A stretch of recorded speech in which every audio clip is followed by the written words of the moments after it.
الحمدللہ رب العالمین والصلاة والسلام علی سید الانبیاء والمرسلین اما بعد فاعوذ باللہ من الشیطان الرجیم بسم اللہ الرحمن الرحیم۔ آج ہم پڑھیں گے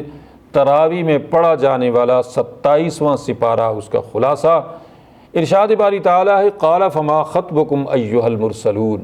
پیچھے سے سورۃ الذاریات چلی آ رہی ہے، جس میں ابراہیم علیہ السلام کے پاس جو فرشتے آئے تھے نا، اور وہ فرشتے دو کام لے کے آئے تھے۔ ایک تو یہ کہ ابراہیم علیہ السلام کو انہوں نے آ کے بیٹے کی خوشخبری اس وقت آ کے سنائی جب ابراہیم علیہ السلام بہت بوڑھے ہو چکے تھے، اور آپ کی زوجہ محترمہ بھی بہت بوڑھی ہو چکی تھیں، اور ایسے میں عموماً جو ہے وہ بچے نہیں ہوتے، اولاد نہیں ہوتی۔ تو اب اس سچویشن میں فرشتوں نے جب آ کے ان کو خوشخبری دی کہ آپ کے یہاں بیٹا ہونے والا ہے، اللہ نے آپ کو بیٹے کی خوشخبری دی ہے، تو انہوں نے آگے سے جو بات ہے کہ یہ بات بہت مشہور ہیں اور پیچھے گزر چکی ہیں کئی بار۔ اس کے بعد پھر آگے جو ابراہیم علیہ السلام پوچھتے ہیں، اچھا یہ بتاؤ تم اور کیا کام ہے تمہارا؟ انہوں نے کہا جی کہ انا ارسلنا الی قوم مجرمین، ہم مجرم قوم کو تباہ کرنے آئے ہیں۔ لنرسل علیہم حجارۃ من طین، ہم نے ان پر پتھروں کی بارش کر دینی ہے۔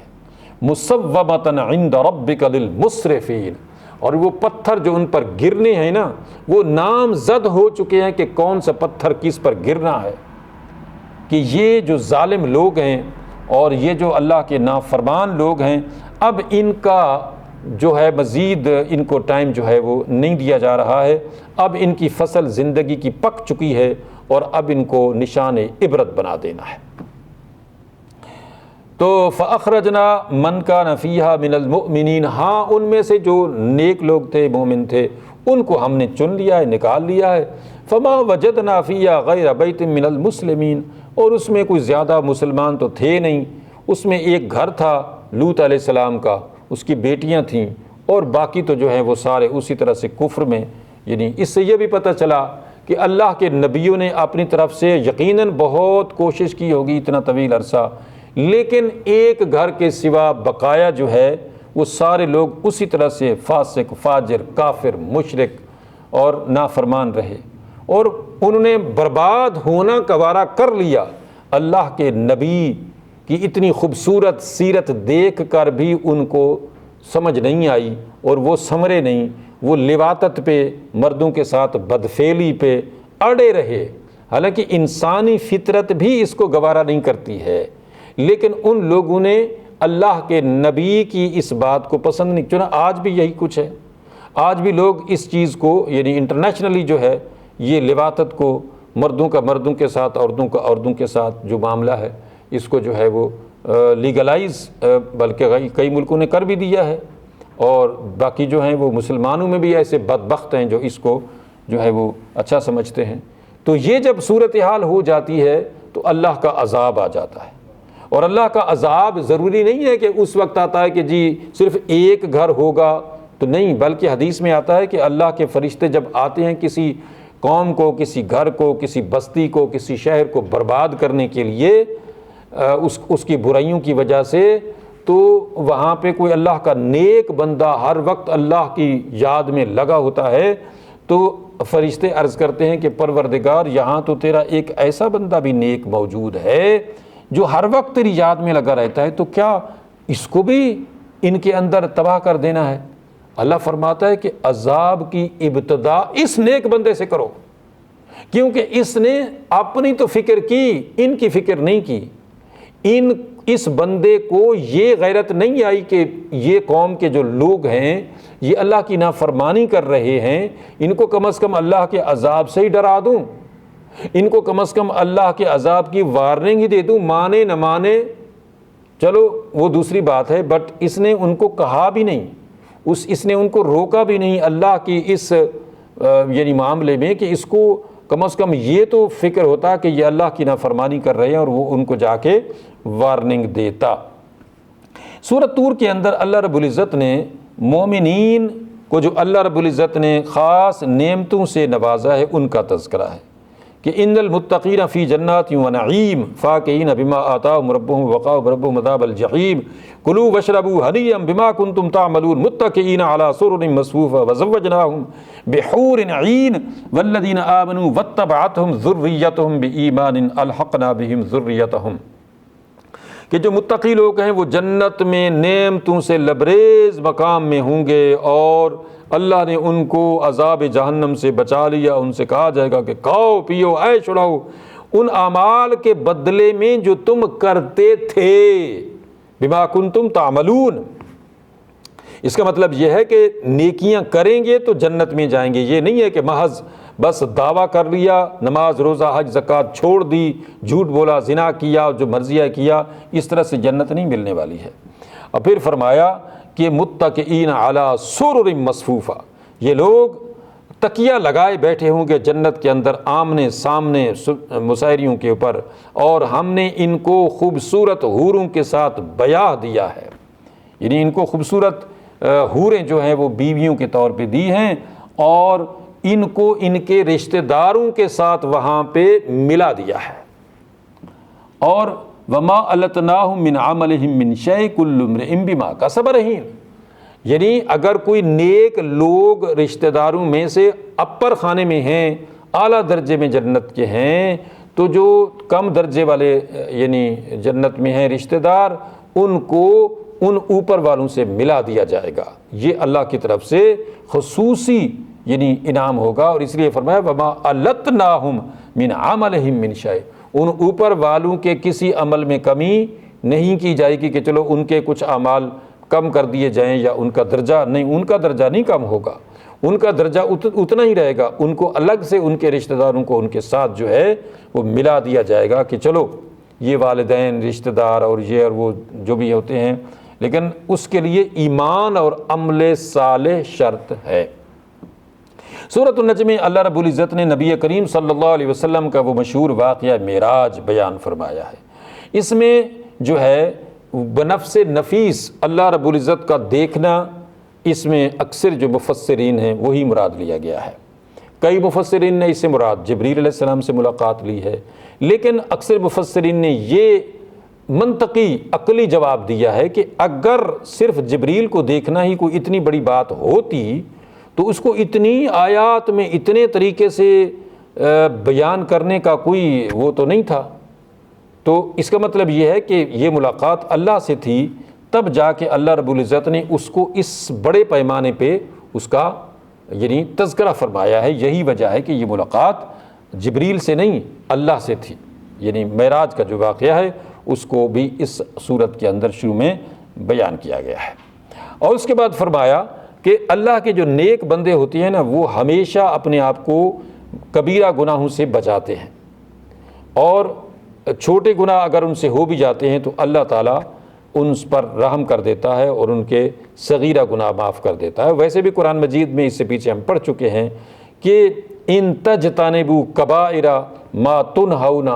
عنہ نکفر عنکم سیئاتکم وندخلکم مدخلا کریما، کہ مسلمانوں اگر تم کبیرہ گناہوں سے بچتے رہو تو ہم تمہارے چھوٹے گناہ ویسے ہی معاف کر دیں گے اور تمہیں جنت کے بالا خانوں میں داخل کر دیں گے۔ تو مومن کی یہ نشانی ہے کہ وہ ہمیشہ اپنے آپ کو بڑے گناہوں سے تو بالکل بھی بچاتا ہے۔ لیکن یہ بھی ساتھ فرما دیا کہ الیس للانسان الا ما سعی، یاد رکھو کہ انسان کو ملے گا وہی کچھ جس کی اس نے کوشش کی ہے۔ محض امیدیں رکھنے سے اور محض جو ہے وہ نیت باندھنے سے کچھ نہیں ہوگا جب تک تم کچھ کرو گے نہیں، یعنی تگ و داؤ کرو، یہ سارے اعمال جن کا حکم ہے ان کو کرو، اس لیے کہ ان سعیہ سوف یری، یعنی بندہ جو کچھ بھی کرے گا وہ پائے گا، اس کو دیکھے گا، اس کو وہی کچھ دیا جائے گا۔ اور ثم یجزاہ الجزاء الاوفی، اس کو اس کی پوری جزا دی جائے گی۔ وَأَنَّ إِلَىٰ رَبِّكَ الْمُنْتَهَىٰ، اور تمہارے رب کے حضور ہی تمہاری پیشی ہے۔ اور أَنَّهُ هُوَ أَضْحَكَ وَأَبْكَىٰ، تمہارا رب ہی تو ہے جو ہنساتا بھی ہے رلاتا بھی ہے۔ انسان کے مختلف جو حالتیں ہوتی ہیں وہ اللہ تعالیٰ ہی کرتا ہے۔ وَأَنَّهُ هُوَ أَمَاتَ وَأَحْيَا، وہی ہے جو موت بھی دیتا ہے زندگی بھی دیتا ہے، یعنی موت اور زندگی اسی کے اختیار میں ہے۔ اور پھر فرمایا من نطفۃ اذا تمنا، یعنی نطفے سے انسان کا بنانا وہ بھی اسی کی کاریگری ہے، اور انا علیہ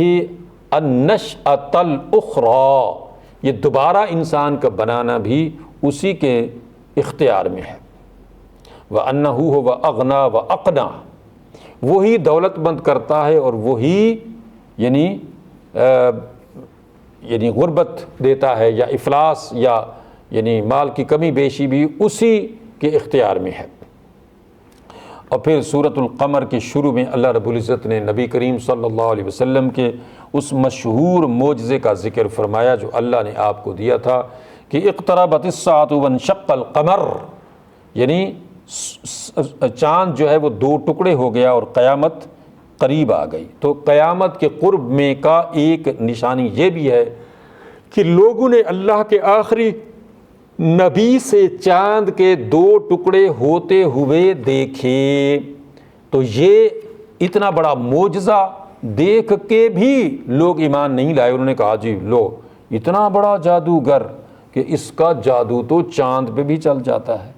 تو جو لوگ ایمان نہیں لانا چاہتے ہیں ان کے لیے معجزے سحر کی حیثیت رکھتے ہیں، ایک شعبدہ بازی ہوتے ہیں، اور جو ایمان لانا چاہتے ہیں وہ حق بات کو مان لیتے ہیں، سچی بات کو تسلیم کر لیتے ہیں۔ سورۃ واقعہ ان صورتوں میں سے ہے جس میں اللہ رب العزت نے عقلی دلائل کے ذریعے سے انسان کو اپنا آپ دکھایا ہے۔ چنانچہ اللہ تعالیٰ فرماتے ہیں افرأیتم ما تمنون اانتم تخلقونہ ام نحن الخالقون، کہ یہ جو تم منی گراتے ہو کیا اس سے تم بچہ پیدا کرتے ہو یا ہم بچہ پیدا کرتے ہیں؟ افرأیتم ما تحرثون اانتم تزرعونہ ام نحن الزارعون، یہ جو زمین کے اندر تم بیج ڈالتے ہو کیا تم اس سے سبزہ اگاتے ہو یا ہم اگاتے ہیں؟ یعنی تمہارا کام تو صرف اتنا تھا نا کہ تم نے میاں بیوی کا ملاپ ہوا، اس سے بچہ اب پیدا ہوگا کہ نہیں ہوگا یہ تو اللہ کا اختیار ہے۔ اسی طرح سے زمین کے اندر بیج تم نے ڈال دیا، اس کے بعد اس کو یعنی اگانا یہ اللہ کا کام ہے، تم نہیں اگا سکتے ہو، کچھ بھی کر لو۔ اور پھر اگے ہوئے کو یا بچے پیدا ہوئے کو ہی مادر رحم میں یعنی موت دے دے، اس کے بعد موت دے دے۔ اسی طرح سے بنی ہوئی کھیتی کو جو ہے وہ تیاری میں یعنی اس کو یعنی ضائع کر دے کسی آندھی طوفان کے ذریعے سے یا کسی بھی طرح سے، تو وہ قادر مطلق ہے۔ تم ایسا کچھ نہیں کر سکتے ہو کہ تم یہ کہو کہ جی ہم نے یہ کیا، تم کچھ نہیں ہو، تمہیں جو تھوڑا بہت اختیار ملا ہے وہ کر کے بھی تم اس کا نتیجہ حاصل نہیں کر سکتے ہو۔ نتیجہ کامیابی ناکامی یہ اللہ کے اختیار میں ہے، کہ وہ ناکام کرتا ہے تمہیں کامیاب کرتا ہے، تم کچھ نہیں کر سکتے ہو، یہ سارا اختیار اللہ۔ اس سے آگے پھر نشانی وہ یہ کہ فلولا اذا بلغت الحلقوم، کہ جب کسی پیارے کی تمہاری موت آنے لگتی ہے تو تم دیکھ بھی رہے ہوتے ہو لیکن تم اس کو موت سے نہیں بچا سکتے ہو، اس لیے کہ موت سے بچانا یا موت دینا یہ اللہ کا کام ہے۔ تمہاری قدرت میں یہ نہیں ہے کہ تم اپنے سامنے اپنے پیارے کو مرتا ہوا دیکھ کر بھی اس کو موت سے نہیں بچا سکتے ہو۔ اس سے بڑی اور کیا یعنی ثبوت ہوگا تمہارے یعنی عاجز ہونے کا، کہ تم محض عاجز ہو، تھوڑا سا اختیار دے کے جو تمہیں آزمایا جا رہا ہے تو تم بہت بڑی بلا بن گئے ہو اور بہت بڑا اپنے آپ کو جو ہے وہ سمجھنے لگے ہو، تو تمہاری کوئی حیثیت نہیں ہے، حیثیت ساری اللہ کی ہے، اور جو کچھ بھی تم کرتے ہو یہ ساری اللہ کی گرانٹ ہے، اللہ کی گرانٹ سے تم کچھ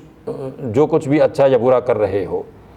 اچھا، اس کے بعد پھر یہ سورۃ الحدید میں اللہ رب العزت نے فرمایا کہ وَهُوَ مَعَكُمْ أَيْنَمَا كُنْتُمْ، تم کہیں بھی ہو اللہ تمہارے ساتھ ہے، یعنی اللہ سے تم چھپ نہیں سکتے ہو، اللہ سے تم کہیں بھاگ نہیں سکتے ہو، تو لہٰذا سابقوا الی مغفرۃ من ربکم،